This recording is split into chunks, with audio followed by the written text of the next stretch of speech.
restitusi dalam pembelajaran. Apa itu restitusi? Tapi sebelumnya kita akan melakukan ini, menyanyikan lagu Indonesia Raya dulu sebelum memulai kegiatan. Saya dibantu Wardi. Dimohon teman-teman berdiri semua.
Dimohon duduk kembali.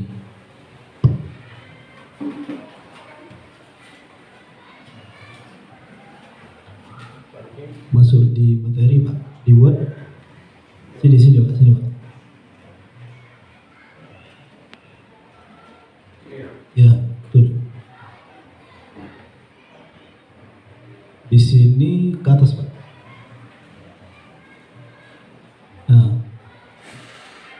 Disiplin positif dan nilai kebajikan universal. Jadi hari ini kita akan membahas seperti apa disiplin positif dan kebijakan universal.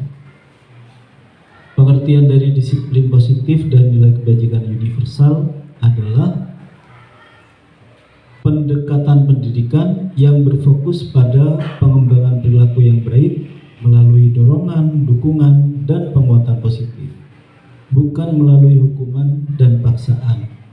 Jadi dalam pendidikan di kurikulum Merdeka tidak boleh dipaksa, tidak boleh dikasih hukuman. Prinsip utamanya disiplin positif meliputi, bawa dikit Pak. Sudah, stop. Yang pertama, pendidikan berbasis kasih sayang. Yang kedua, penguatan positif. Yang ketiga, pemberdayaan siswa. Yang keempat, konsistensi keadilan. Dua lagi Pak.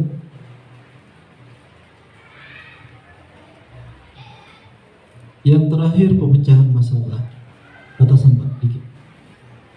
Nah, pendidikan berbasis kasih sayang ini adalah menekankan pentingnya hubungan yang didasari oleh kasih sayang dan penghormatan antar guru dan siswa.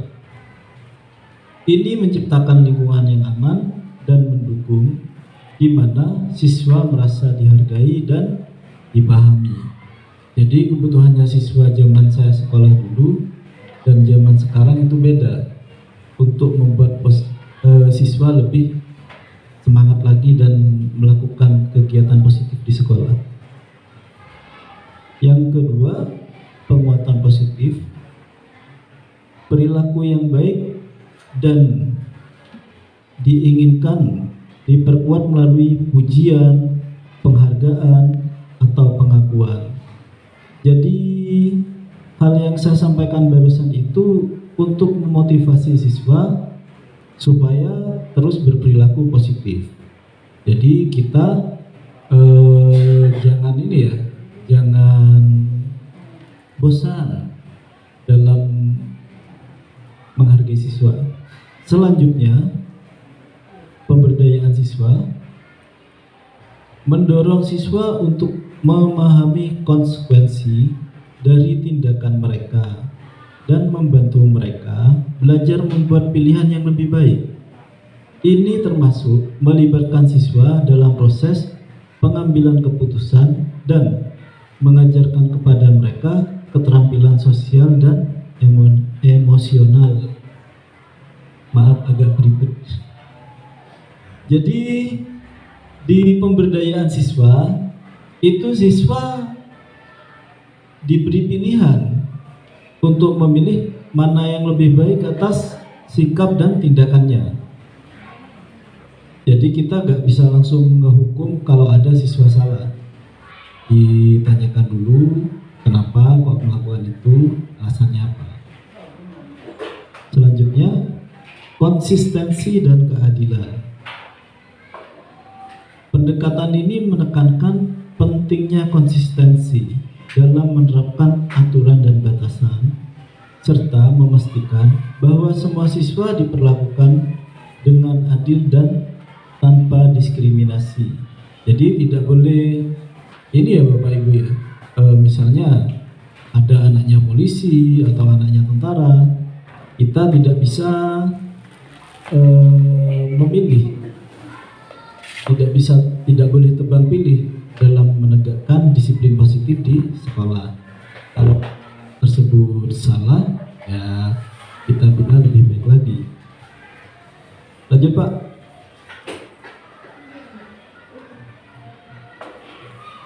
Stop Pak, pemecahan masalah, atasan dikit.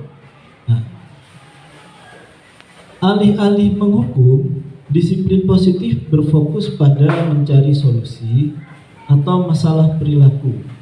Ini melibatkan dialog terbuka antara guru dan siswa untuk memahami akar masalah dan bekerja sama untuk menemukan solusi yang konstruktif. Jadi setiap masalah itu pasti ada pemecahannya, ya. Jangan sampai anak didik kita itu takut terhadap kita, terhadap sekolah ketika mereka bermasalah. Kita cari solusi yang terbaik yang tidak merugikan kedua belah pihak. Selanjutnya Pak Rudi, ke atasan Pak. Lagi-lagi, yang kedua, nilai-nilai kebijakan universal meliputi kejujuran, tanggung jawab, keadilan, rasa hormat, lagi Pak, kasih sayang dan empati. Ada lagi Pak? Udah ada. Kembali ke atas. Kejujuran, menghargai kebenaran dan integritas dalam setiap tindakan. Siswa diajarkan untuk berkata jujur dan bertindak dengan integritas bahkan ketika itu sulit. Jadi dari kelas 1 bahkan mungkin di rumah anak-anak didik kita itu sudah diajari tentang nilai-nilai kejujuran. Nah, kita sebagai Bapak Ibu guru menebarkan nilai tersebut di sekolah. Yang kedua, tanggung jawab, mengajarkan siswa untuk mengambil tanggung jawab atas tindakan mereka dan menyadari dampak dari pilihan yang mereka buat terhadap diri sendiri dan orang lain. Jadi ketika anak-anak itu mau melakukan segala hal, kita kasih tahu konsekuensinya apa, konsekuensi buruk dan konsekuensi baiknya. Terus kita mengajarkan tanggung jawab. Kalau misalnya anak-anak ini salah, ya kita ajari bagaimana cara mereka memperbaiki kesalahan tersebut. Contohnya ngambil makanan temannya, itu kan tidak boleh Bapak Ibu. Dari rumah sudah dapat sangu masing-masing. Kalau itu terjadi, maka anak tersebut harus mengganti, entah itu hari ini atau di lain waktu, dengan menggunakan uang sakunya sendiri. Yang ketiga, keadilan. Menanamkan rasa keadilan dan kesetaraan dalam perlakuan terhadap semua orang. Ini termasuk memperlakukan orang lain dengan adil tanpa memandang latar belakang atau status sosial. Tadi sudah saya sampaikan ya. Jadi harus adil. Selanjutnya, rasa hormat. Mengajarkan penghormatan terhadap diri sendiri, orang lain, dan lingkungan. Ini mencakup sikap menghargai perbedaan, menghormati otoritas, dan menghargai pendapat orang lain. Nah, di rasa hormat ini biasanya yang saya lihat itu kesenjangan suku. Jadi di baratan ini ada suku Jawa, ada Madura. Karena Maduranya di sini minoritas, kadang sama teman-temannya itu dibuat guyonan. Nah, itu tidak boleh Bapak Ibu ya. Harus setara. Selanjutnya Pak, ke bawah dikit.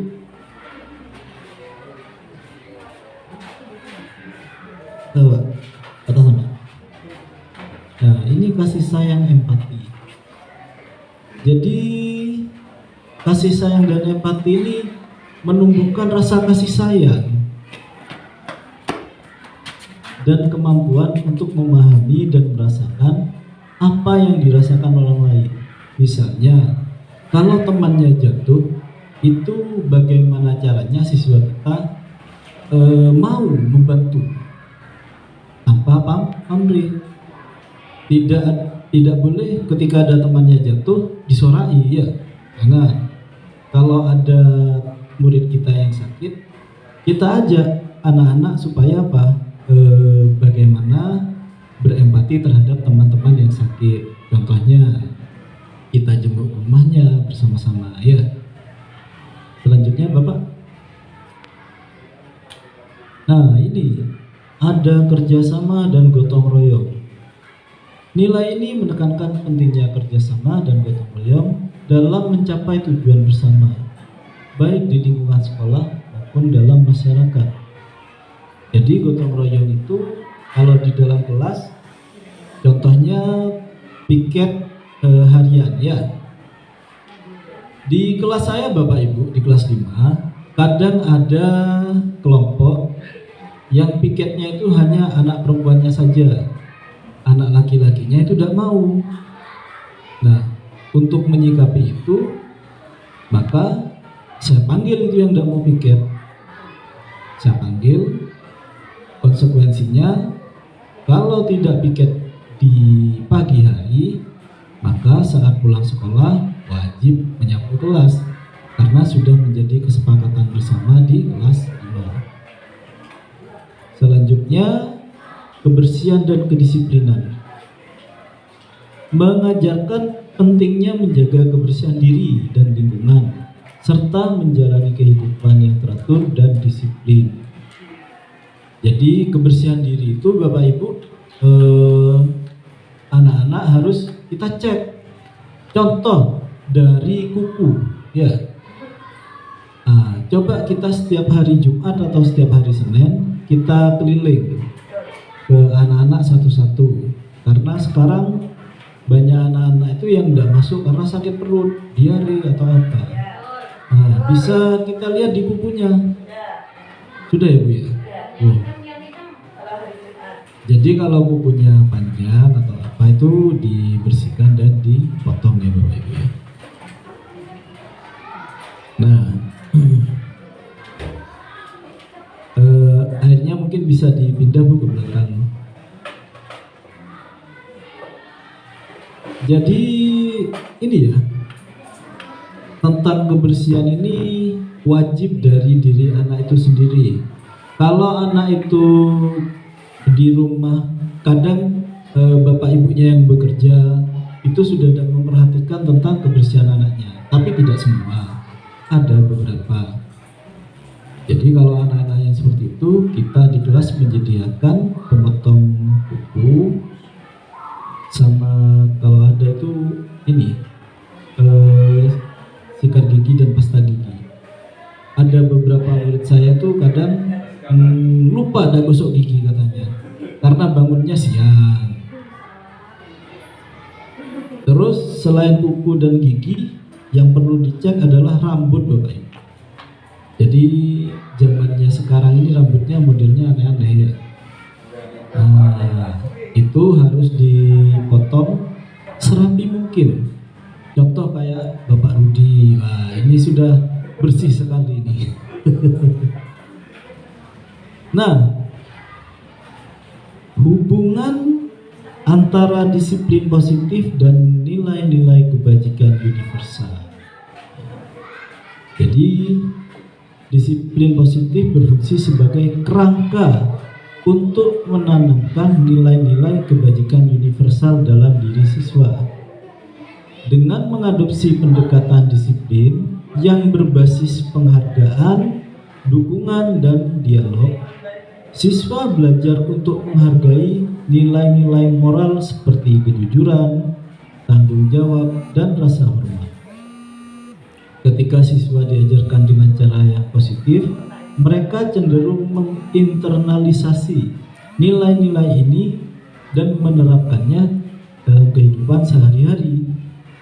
Jadi, hubungannya antara disiplin positif dan nilai-nilai kebajikan ini tujuannya itu supaya diimplementasikan dalam kehidupan sehari-hari siswa. Nah, yang terkandung di sini adalah nilai moral, kejujuran, tanggung jawab, dan rasa hormat. Itu penting untuk ditanamkan kepada anak didik kita. Dengan demikian, kedua konsep ini saling melengkapi dalam menciptakan lingkungan belajar yang tidak hanya berfokus pada pencapaian akademik, tetapi juga pembentukan karakter yang kuat dan bermoral. Jadi dalam kurikulum Merdeka ini kita tidak berfokus hanya dalam bidang akademik saja, tapi sikap dan moralnya siswa juga kita bentuk di sekolah supaya dapat diimplementasikan di masyarakat. Lanjut Pak. Batasan dikit Pak. Nah, di sini ada teori motivasi, hukuman, penghargaan, dan restitusi. Apa itu teori motivasi? Motivasi ada dua teori motivasi, ekstrinsik dan intrinsik. Yang ekstrinsik ini berasal dari luar individu, seperti penghargaan atau hukuman. Contohnya, siswa belajar untuk mendapatkan nilai bagus atau menghindari hukuman. Sedangkan motivasi intrinsik berasal dari dalam diri individu, seperti rasa ingin tahu, minat, atau kepuasan pribadi. Siswa yang termotivasi secara intrinsik akan belajar karena mereka menyukai proses belajar itu sendiri. Jadi kalau yang ekstrinsik, siswa ini belajar atau mengerjakan tugas karena takut dihukum. Tapi kalau pada motivasi intrinsik, itu memang dari rasa keingintahuan siswa, Bapak Ibu. Jadi di kelas itu kalau saya hitung, yang intrinsik ini rasa-rasanya sedikit sekali, lebih banyak yang ekstrinsik, begitu. Ke bawah dikit Bapak Rudi. Lagi Pak.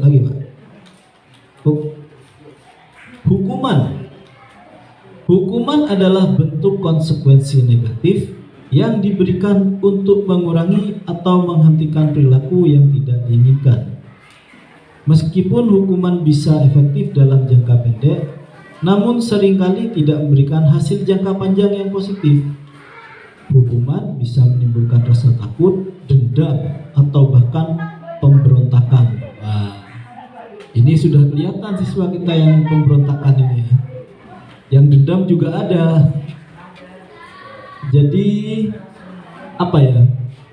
hukuman ini konsekuensinya negatif ya. Jadi siswa itu sudah salah, kebanyakan kan nggak mau bertanggung jawab terhadap kesalahannya. Ketika diberi hukuman mereka berontak, nggak mau, padahal jelas-jelas mereka yang melakukan kesalahan. Terus yang dendam, kok bisa tahu Pak Wahyu kalau siswanya dendam? Iya, ada alumni-alumni yang nggak peduli kalau ada bapak ibu gurunya lewat, mungkin benci atau bagaimana. Nah, ini yang ketiga, penghargaan. Penghargaan adalah bentuk konsekuensi positif yang diberikan untuk mendorong atau memperkuat perilaku yang diinginkan. Yang diinginkan siapa kira-kira ini Bapak Ibu? Yang diinginkan guru.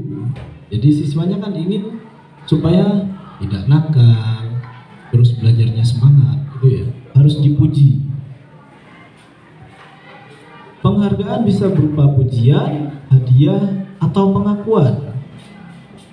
Pengakuannya yang bagaimana ini?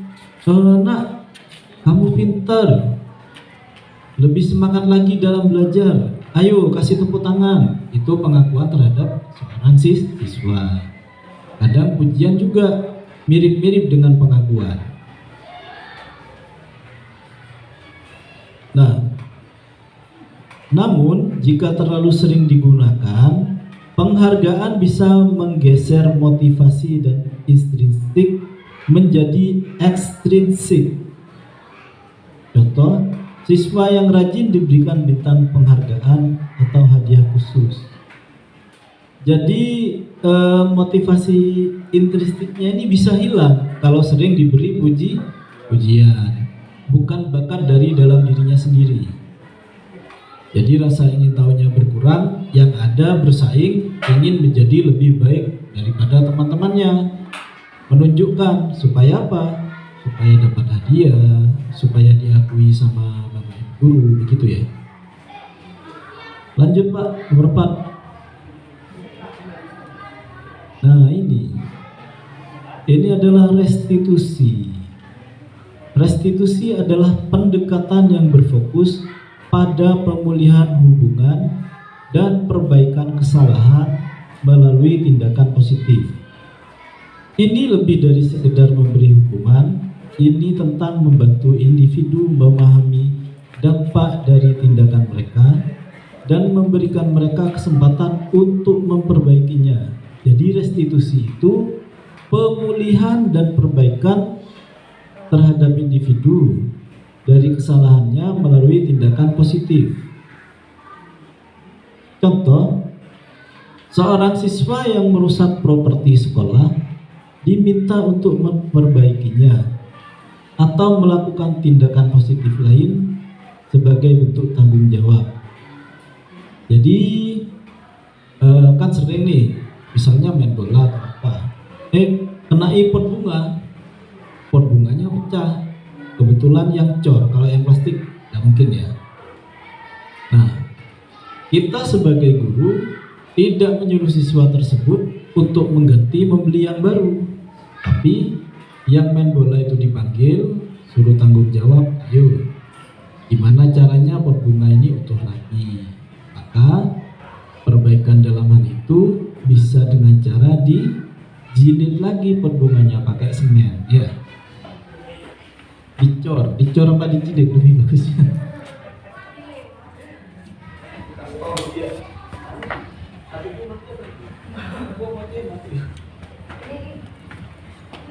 Nah, ke bawahan Pak Rudi.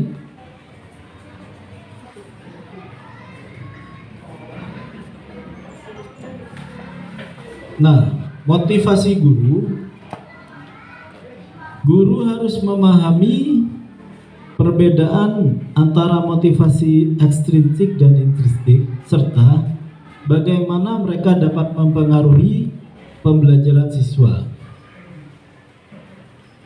Hubungan dan penghargaan, keduanya bisa digunakan dengan hati-hati, namun guru harus berhati-hati agar tidak membuat siswa selalu tergantung pada hukuman atau penghargaan eksternal. Restitusi lebih diutamakan dalam mendidik karakter karena mendorong siswa untuk memahami dan bertanggung jawab atas tindakan mereka, serta membantu mereka menjadi individu yang lebih baik. Restitusi memungkinkan pembelajaran yang lebih dalam tentang tanggung jawab dan empati, sementara hukuman dan penghargaan lebih berfungsi sebagai alat pengaturan perilaku jangka pendek. Ini restitusi dan hukuman itu perbedaannya. Kalau hukuman itu pengaturan perilaku, kalau restitusi itu memperbaiki sifat-sifat yang negatif dari peserta didik. Jadi tidak harus ini ya. Mungkin kalau saya dulu melakukan kesalahan kan dimarahi. Kenapa kamu melakukan itu?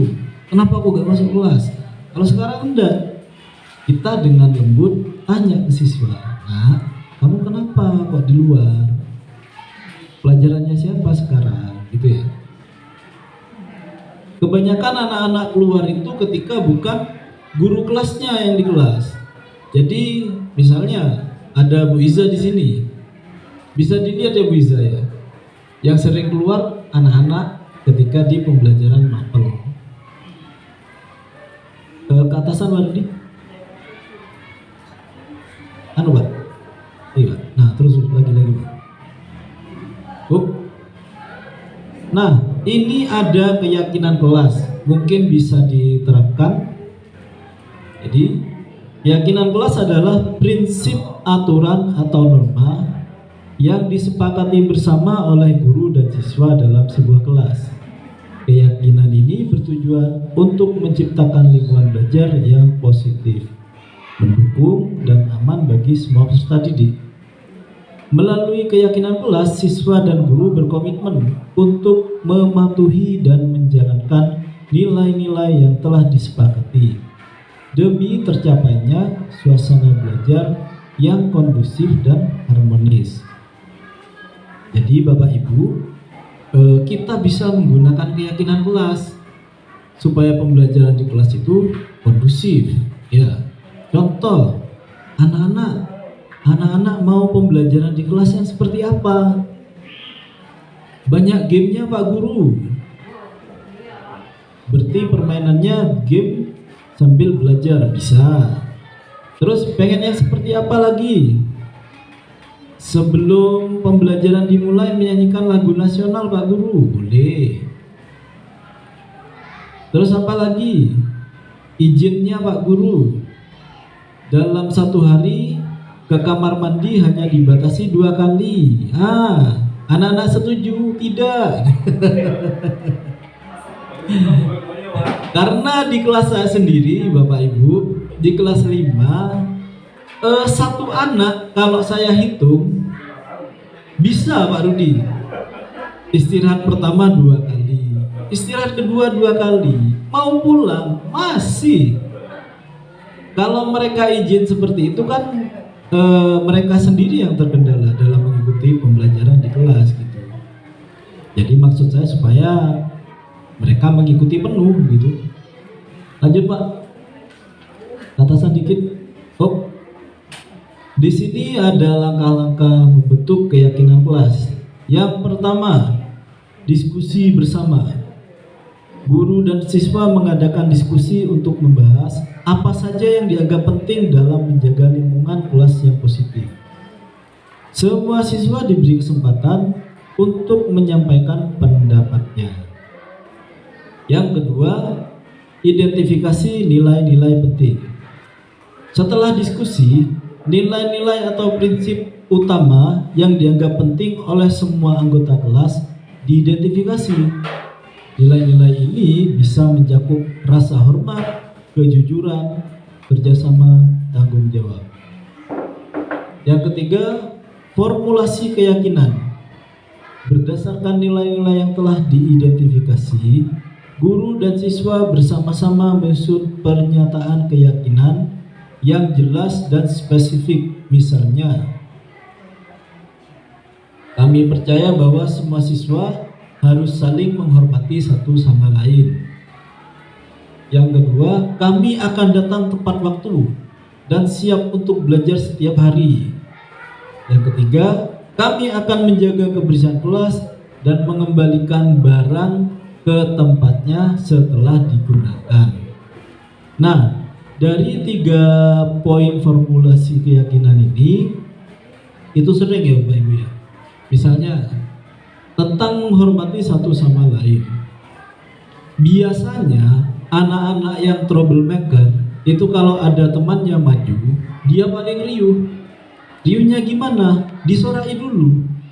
Kalau anak-anak yang malu dalam membacakan puisi atau cerita pendek, itu kan sudah grogi duluan. Jadi hasilnya gak maksimal. Tapi anak ini ketika disuruh maju ke depan, dia akan mematung. Mau baca takut salah, mau tampil juga malu. Jadi ini penting menurut saya, saling menghormati satu sama lain. Datang tepat waktu. Jadi kalau sudah keyakinan kelas, guru dan siswa harus menepati poin kedua ini ya. Kita harus datang ke sekolah sebelum jam 7. Bila ada kepentingan, nanti dijelaskan ke muridnya. Misalnya, oh maaf, Bapak datangnya jam 7:05. Tadi kena lampu merah di jalan. Baru kesiangan. Iya. Namanya keyakinan kelas, Bu, tidak boleh dilanggar. Ya sesekali gak apa-apa lah.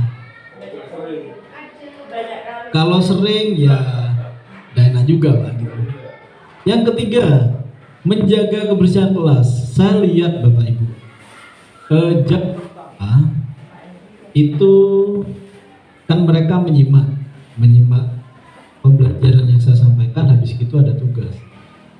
Sampah kertas, entah itu kertas diremek-remek atau disobek, itu sudah ada di depan meja di bawah. Saya tanya, tadi kelasnya bersih Pak. Lah ini sampahnya gimana? Maka dari itu anak-anak itu sendiri yang saya suruh ngambil dan buang. Terus mengembalikan barang ke tempatnya setelah digunakan. Kadang anak-anak itu setelah piket, sapu itu ada di pojok sebelah kanan, setelah piket ada di luar kelas Pak, di luar pintu. Alasannya apa? Kelasnya sudah bersih, sapunya kotor. Nah, kemarin sapu di kelas saya itu basah, mau dibuat nyapu kok basah. Untung dicek dulu sama murid saya itu, sama Tuhan. Ternyata ada pipisnya pus di situ. Itu kalau dipakai kan pesing satu kelas Pak. Nah, lanjut Pak. Ini yang keempat, komitmen bersama. Setelah keyakinan kelas disusun, seluruh siswa dan guru membuat komitmen untuk menjalankan keyakinan tersebut. Guru bisa meminta siswa menandatangani poster keyakinan kelas sebagai bentuk komitmen. Jadi kata-kata keyakinan kelas itu sudah jadi, dibikin poster tidak apa-apa, ditulis tangan, digambar manual boleh, dikerjakan di Canva juga tidak apa-apa. Nah, saya baru tahu Canva ini setelah ikut CGP, kemarin-kemarinnya tertinggal. Yang kelima, implementasi dan penegakan. Guru dan siswa harus konsisten dalam menerapkan dan menegakkan keyakinan kelas. Jika ada pelanggaran, siswa diajak untuk merefleksikan perbuatannya dan diarahkan kembali kepada keyakinan kelas. Nah, kalau ada pelanggaran, diingatkan lagi siswa pelanggarannya tersebut melanggar aturan kelas atau keyakinan kelas apa tidak. Kalau ada yang melanggar, maka konsekuensinya harus bertanggung jawab. Yang keenam, evaluasi berkala. Secara berkala, keyakinan kelas dapat dievaluasi dan jika diperlukan direvisi agar tetap relevan dengan kondisi dan kebutuhan kelas. Jadi tidak apa-apa Bapak Ibu, misalnya dalam 1 tahun keyakinan kelas itu mau diganti sekali 2 kali bolehlah. sesuai dengan keadaannya ya. Geser Pak. Nah, ini contoh keyakinan kelas. Menghormati satu sama lain. Kami berkomitmen untuk saling menghormati, tidak mengganggu, dan mendengarkan satu sama lain. Tanggung jawab pribadi, kami akan mengerjakan tugas tepat waktu dan menjaga barang-barang pribadi serta barang kelas dengan baik. Nah, kebanyakan ini ya di tanggung jawab pribadi, rata-rata anak-anak itu tidak tahu ini ya, tidak paham bagaimana caranya menjaga. Sudah beli sapu baru. Kebetulan yang piket ini agak barbar baru, betul. Nah, sudah nyapu, itu alhamdulillah Pak Rudi. Ini belum nyapu main perang-perangan sama temannya. Setelah sapunya patah, anaknya lari nangis. Ditanya, kenapa kok patah sapunya? Bukan saya Pak. Loh, yang main kan anak tersebut. Ketika disuruh tanggung jawab, gak mau. Jadi masih banyak hal-hal kayak gitu. Mungkin di kelas-kelas Bapak Ibu guru juga begitu nggih. Lanjut Pak. Pak. Disiplin waktu. Nah, ini disiplin waktu Bapak Ibu. Kami akan hadir di kelas 15 menit sebelum pelajaran dimulai untuk mempersiapkan diri. Terus, kebersihan dan kerapian, kami akan menjaga kebersihan kelas dengan membuang sampah pada tempatnya dan mengembalikan barang ke tempatnya. Nah, disiplin waktu ini kita harus toleransi ya Bapak Ibu. Misalnya ada siswa yang terlambat datang, itu jangan langsung kita marahi. Kita tanya, alasannya apa kok terlambat, gitu ya. Kadang ada yang sakit, ada yang memang bangunnya kesiangan karena suatu hal. Apalagi sekarang lomba 17 Agustus ya. Jadi anak-anak malamnya lomba, paginya agak lama bangunnya. Manfaat keyakinan kelas di sini menciptakan lingkungan kelas yang positif. Dengan adanya kesepakatan bersama, suasana kelas menjadi lebih tertib, aman dan nyaman untuk belajar. Nah, kalau suasana kelas lebih tertib ini sudah saya rasakan dari pertama anak-anak itu naik kelas 5 hingga sekarang, alhamdulillah sudah agak tertib daripada biasanya ya. Nah, ini mendorong kemandirian dan tanggung jawab. Siswa belajar untuk bertanggung jawab terhadap perilaku mereka sendiri. Nah, di poin-poin tadi sudah ada ya, tanggung jawab. Selanjutnya, menguatkan komunitas kelas. Keyakinan kelas mendorong rasa kebersamaan dan solidaritas di antara siswa dan guru. Yang mengurangi konflik ya ini, mengurangi konflik. Dengan adanya aturan yang jelas, potensi konflik dapat diminimalisir karena anggota kelas tahu dan memahami harapan yang sama. Keyakinan kelas adalah fondasi penting dalam menciptakan lingkungan belajar yang optimal dan berkelanjutan, membantu siswa untuk tumbuh baik secara akademik maupun sosial. Nah, mengurangi konflik. Biasanya anak-anak kalau habis main bola di lapangan itu pasti laporan ke saya. Pak, saya ditendang, saya ditackle, saya dipukul. Nah, kalau dipukul bukan main bola. Nah, jadi saya tanyakan begini Bapak Ibu, istirahat besok kalian mau main bola? Mau. Kalau kalian mau main bola, boleh main bola, tapi tidak boleh emosi. Kalau kamu main dengan kelas rendah, kamu harus lebih sabar. Tidak boleh main sama kelas rendah, mbok tendangi sekarpan ya. Kalau main sama kelas tinggi, sabar juga. Kalau misalnya kena injak kakinya atau apa, jangan langsung marah. Gimana, setuju? Nah, anak-anak menyetujui. Alhamdulillah lagi. Habis main bola, cuma izin ke kamar mandi dan tidak ada laporan selanjutnya. Lanjut, Pak.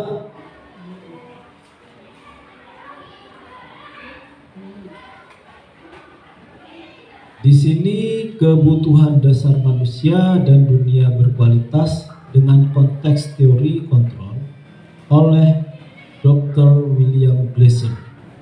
Jadi ini orang luar negeri ya. Biasanya kan diajar Dewantara. Ini pakai yang dari luar. Kebutuhan dasar manusia, 5 basic needs. Dr. William Glasser, seorang psikolog yang dikenal dengan teori pilihan, choice theory, mengidentifikasi 5 kebutuhan dasar yang memotivasi semua perilaku manusia. Yang pertama, kebutuhan akan kelangsungan hidup, survival. Yang kedua, kebutuhan akan kasih sayang dan cinta, love and belonging. Yang ketiga, kebutuhan akan kekuasaan atau penghargaan. Ini power. Lanjut, Pak. Yang keempat, kebutuhan akan kebebasan, freedom. Yang kelima, kebutuhan akan kesenangan, fun. Di sini ada Bu Fania, ibu yang selalu senang. Coba katasan lagi, Pak Rudi. Lagi, Pak.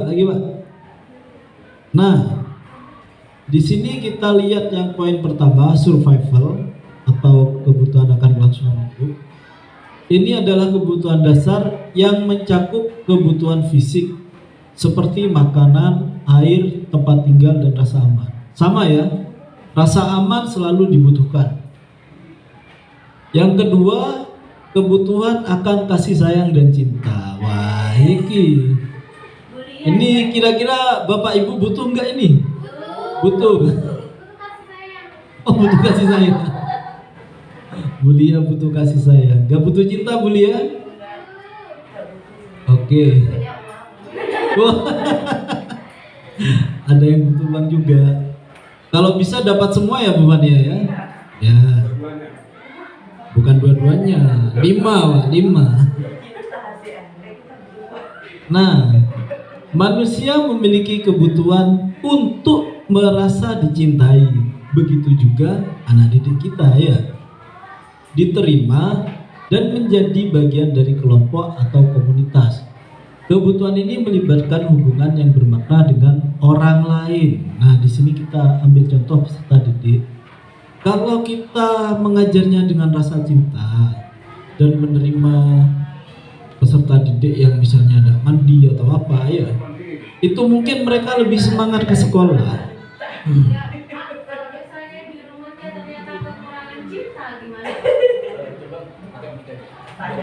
Misal ini karena ada beberapa murid ya, banyak yang banyak yang broken home. Nah, di situ kan berarti kekurangan kasih sayang. Kemudian di sekolah kita full sayang, Pak. Kalau mereka pas seneng ke sekolah gimana? Terus kekurangan cintanya, padahal mendidik itu bukan hanya dari guru. Guru itu hanya waktu sekolah, tetapi yang paling banyak mereka di rumah bersama dengan orang tua. Sedangkan di lingkungan keluarga mereka sendiri, mereka kekurangan untuk mereka butuh perhatian, mereka butuh kasih sayang seperti itu. Kadang kan ada yang dididik sama mbahnya, tidak sama dengan orang tuanya. Kan berbeda didikan dari kakek nenek dengan orang tua kan juga berbeda. Terima kasih, Mbak Rum. Kita sebagai wali murid, namanya wali murid, kita sebagai orang tua pengganti di sekolah ya. Jadi bagaimana caranya kalau anak ini butuh cinta dan butuh kasih sayang dan cinta ketika di rumah? Rasa cinta dan kasih sayang ini, Bu, itu tidak berwujud, tapi bisa dibawa. Kita tanamkan, nah, di rumahmu, kalau kamu mau baca buku satu lembar saja, satu halaman, ini pakai penghargaan ya, untuk yang pertanyaannya baru. Besok kamu tunjukkan ke Pak Guru. Coba kamu baca apa tadi malam di rumah?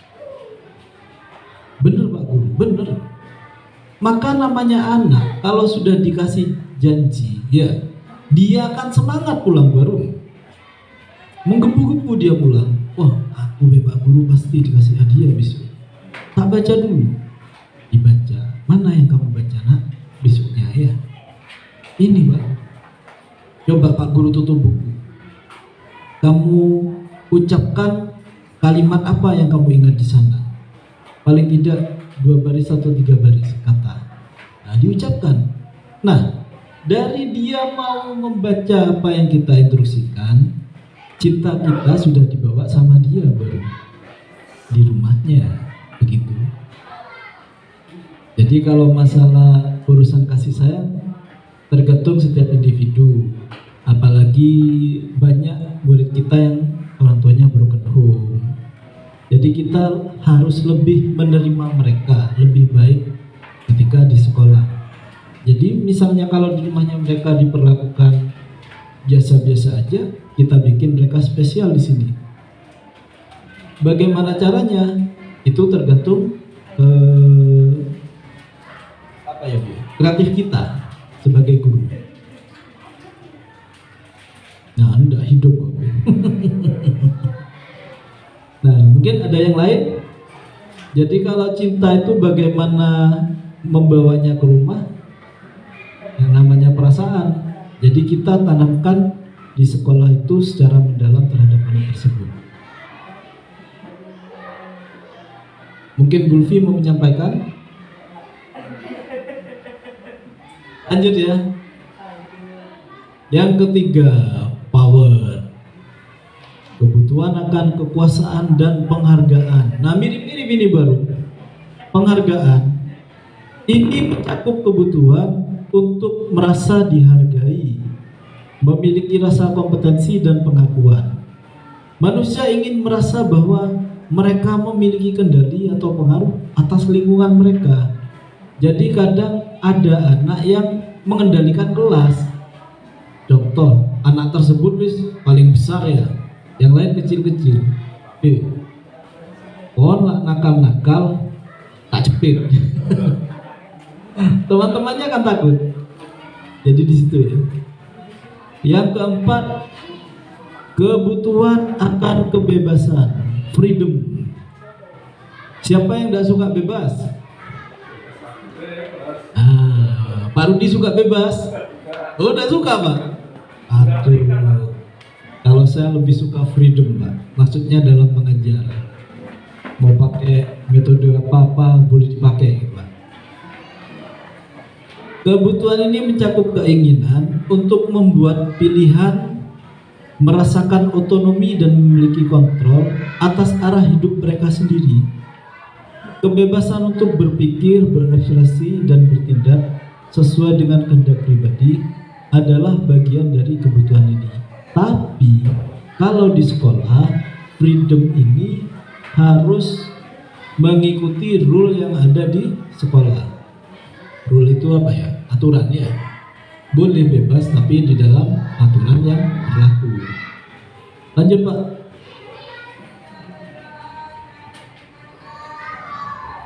Kebutuhan akan kesenangan. Jadi fun ya. Manusia juga memiliki kebutuhan untuk menikmati hidup, merasa bahagia. Tapi jangan merasa bahagia ya Bapak Ibu ya. Harus bahagia dan mengalami kesenangan. Ini bisa melalui bermain, belajar atau mengajar, hobi dan minat. Yang kedua, kualitas atau quality work. Dalam teori pilihan, Glaser juga mengembangkan konsep dunia berkualitas. Lanjut Pak Rudi. Dunia berkualitas adalah gambaran mental dari kehidupan yang ideal bagi seorang. Ini adalah peta mental yang terdiri dari jeda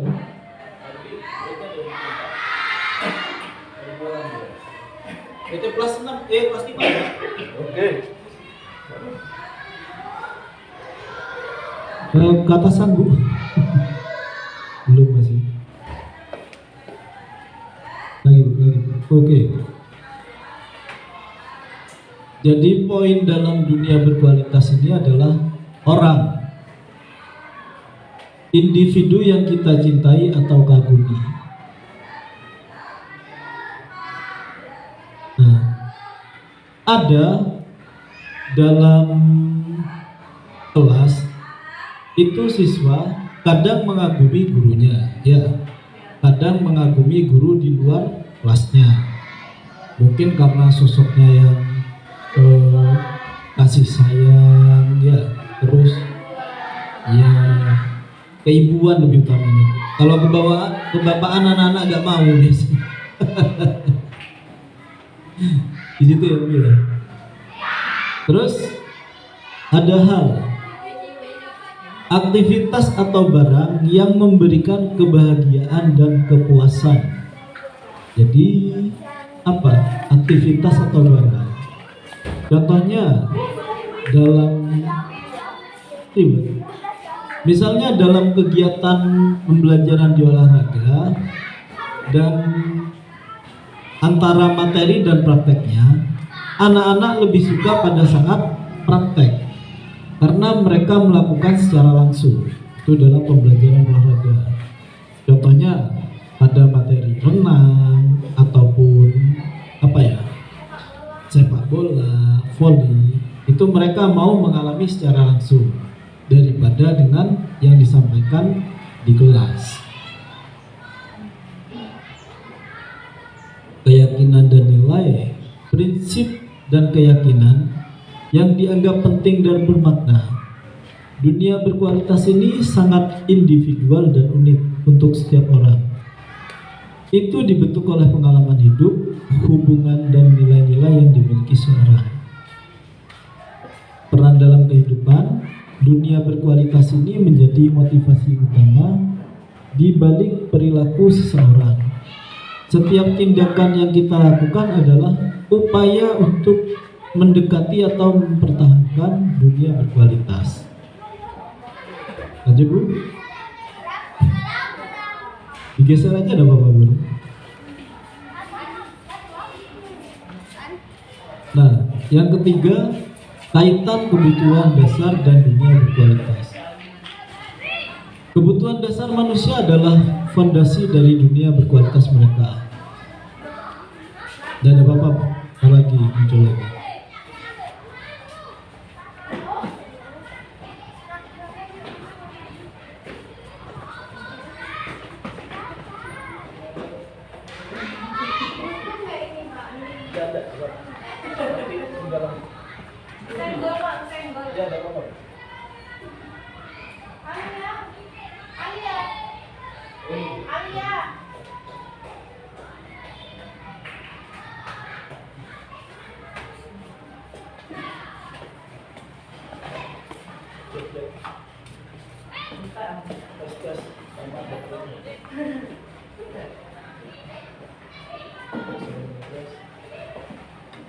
Jadi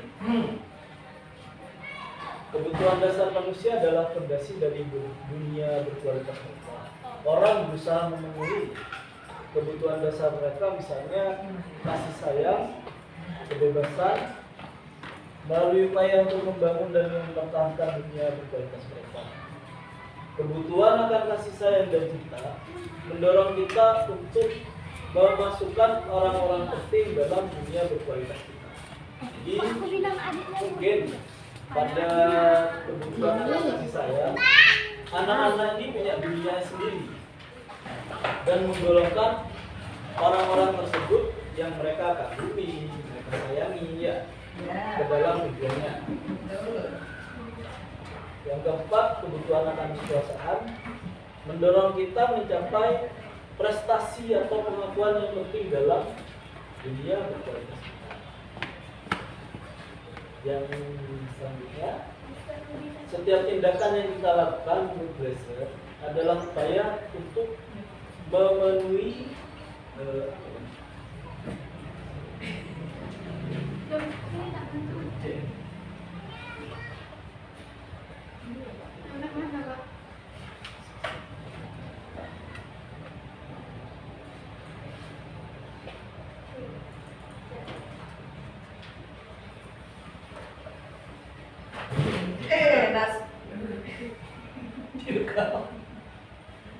setiap tindakan yang kita lakukan menurut Glaser adalah upaya memenuhi satu atau lebih dari kebutuhan dasar kita yang pada gilirannya membantu kita mencapai dunia berkualitas.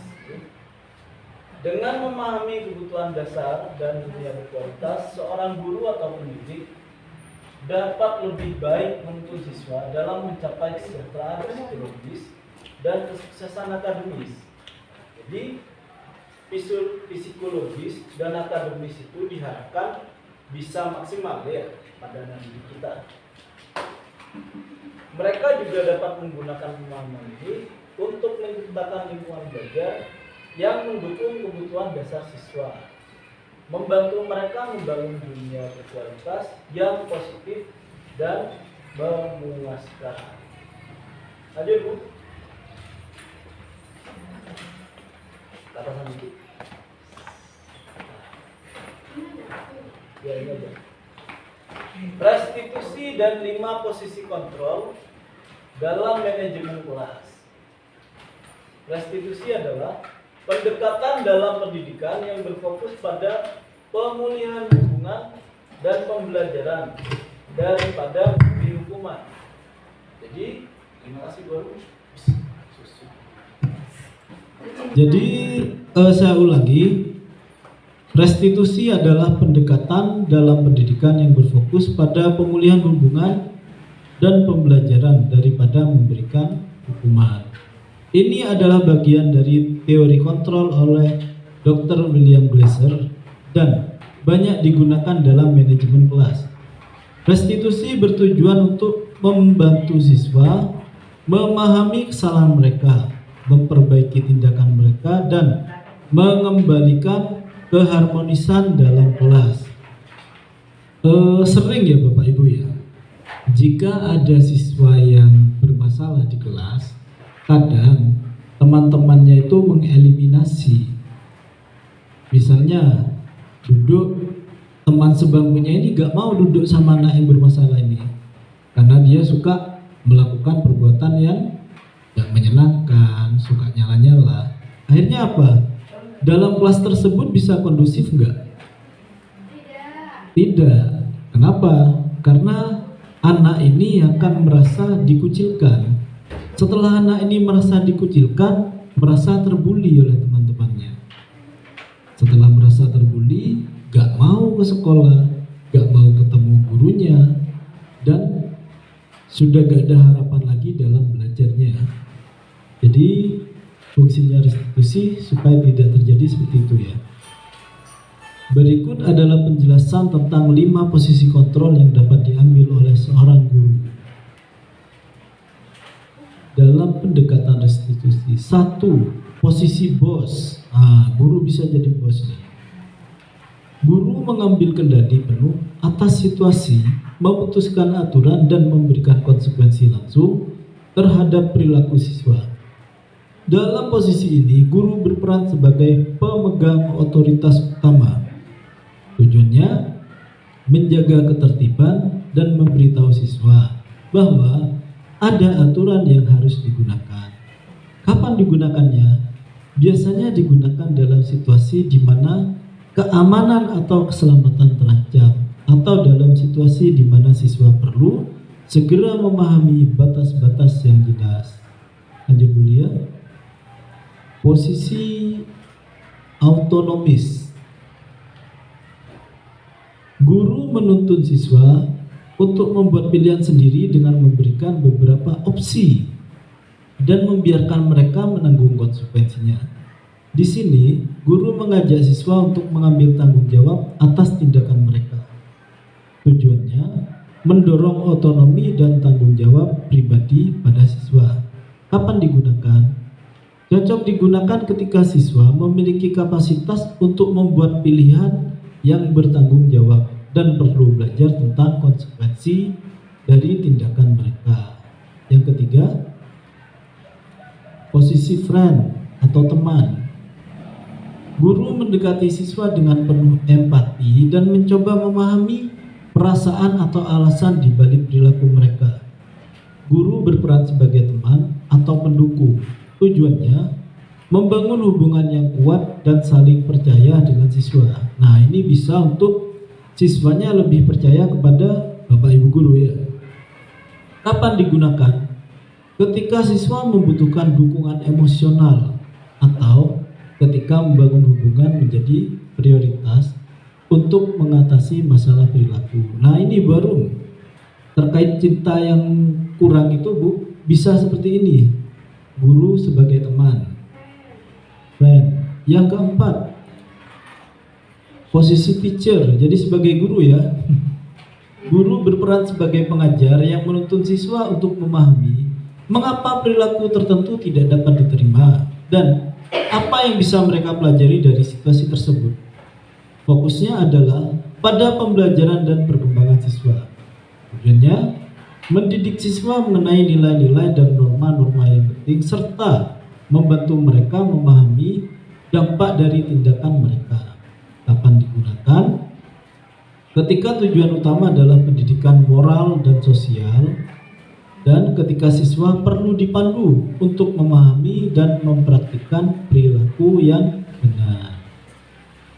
Yang kelima, negosiasi atau negosiator. Guru dan siswa bekerja sama untuk menemukan solusi terhadap masalah yang ada. Guru berperan sebagai fasilitator dalam negosiasi, mendengarkan pandangan siswa, dan bekerja sama untuk menemukan jalan tengah. Tujuannya mencapai solusi yang diterima oleh kedua belah pihak sambil tetap menjaga disiplin dan penghormatan terhadap aturan. Digunakan ketika siswa perlu dilibatkan dalam proses pengambilan keputusan dan ketika solusi kolaboratif dianggap lebih efektif. Lanjut dulu ya. Aplikasi restitusi dalam lingkungan kontrol. Dalam konteks restitusi, pendekatan ini tidak berfokus pada hukuman siswa, tetapi lebih pada mengajarkan mereka untuk bertanggung jawab atas kesalahan mereka. Misalnya, jika siswa melanggar aturan, guru dalam posisi teacher mungkin akan berbicara dengan siswa untuk memahami alasan di balik perilakunya dan membantu siswa merencanakan bagaimana cara memperbaiki kesalahan tersebut. Dalam posisi negosiator, guru mungkin akan duduk bersama siswa untuk merumuskan bagaimana siswa bisa menebus kesalahan mereka dalam cara yang saling menghormati. Lanjut Bu. Pentingnya fleksibilitas. Guru yang efektif menggunakan kelima posisi kontrol ini dengan fleksibel, memilih posisi yang paling sesuai dengan situasi dan kebutuhan siswa. Pendekatan ini membantu menciptakan lingkungan belajar yang positif, di mana siswa merasa dihargai, didengarkan, didukung dalam proses pembelajaran dan pengembangan karakter. Jadi 5 posisi tadi boleh digunakan sesuai keadaan. Segitiga restitusi adalah konsep yang digunakan dalam pendekatan restitusi untuk membantu siswa mengubah perilaku negatif menjadi positif dengan menekankan pada pemulihan dan pembelajaran, bukan pada hukuman. Segitiga ini memiliki 3 tahap yang masing-masing berperan penting dalam membantu siswa memahami dan memperbaiki kesalahan mereka. Yang pertama, menstabilkan identitas. Seperti apa itu? Pada tahap ini, guru membantu siswa mengubah pandangan negatif tentang diri mereka sendiri yang mungkin muncul karena kesalahan yang mereka lakukan. Fokusnya adalah memastikan bahwa siswa tidak melihat diri mereka sebagai orang yang gagal atau buruk, akan tetapi sebagai orang yang mampu melakukan perbaikan. apa yang dikatakan guru, kamu pasti punya alasan mengapa kamu melakukan hal itu. Kamu adalah anak yang baik dan kita bisa mencari solusi bersama. Kesalahan itu tidak membuatmu menjadi orang yang buruk. Ini adalah kesempatan untuk belajar. Yang kedua, validasi tindakan. Setelah menstabilkan identitas siswa, langkah selanjutnya adalah membantu siswa memahami alasan di balik tindakan mereka dan mengapa itu salah. Guru bekerja untuk memvalidasi perasaan siswa sehingga mereka merasa didengarkan dan dipahami. Yang dikatakan guru, aku mengerti kalian mungkin merasa marah, sedih pada saat itu. Bisa kalian, bisa kamu. Bapak Ibu tidak tertarik mencari siapa yang salah, tetapi fokus pada mencari solusi dari masalah ini. Mari kita lihat apa yang terjadi dan bagaimana kita bisa memperbaikinya. Itu salah satu kata-kata validasi tindakan. Lanjut Bu. Mencari keyakinan. Tahap terakhir adalah membantu siswa mengidentifikasi dan menguatkan keyakinan akan membantu mereka membuat keputusan yang lebih baik di masa depan. Guru membantu siswa melihat diri mereka sebagai individu yang mampu dan bertanggung jawab.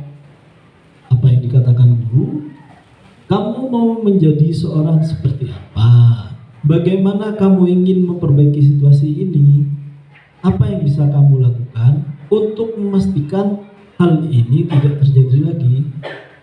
Di bawahnya Bu. Contoh aplikasi segitiga restitusi. Misalnya, seorang siswa mencuri makanan dari temannya, guru bisa memulai dengan menstabilkan identitas, menunjukkan bahwa siswa tidak dianggap sebagai pencuri, tetapi sebagai anak yang melakukan kesalahan. Selanjutnya, guru memvalidasi tindakan dengan memahami situasi atau perasaan yang mungkin menyebabkan perilaku itu. Akhirnya, guru akan bekerja sama dengan siswa untuk mencari keyakinan yang dapat membantunya menjadi lebih baik. Misalnya dengan mengajaknya merenung tentang bagaimana perasaannya jika berada di posisi temannya dan apa yang bisa dilakukan untuk memperbaiki situasi, seperti meminta maaf dan berjanji tidak mengulangi perbuatannya. Segitiga restitusi adalah alat yang berguna dalam pendidikan untuk membangun karakter siswa karena berfokus pada pembelajaran, pemulihan, dan penguatan identitas positif. Sekian yang saya sampaikan. Terima kasih atas waktu dan perhatiannya Bapak Ibu Guru. Saya tutup. Assalamualaikum warahmatullahi wabarakatuh. Semoga dalam pembelajaran kita di SDN Baratan 3 menjadi lebih baik. Terima kasih. Terima kasih. Kembalikan Bu Asih.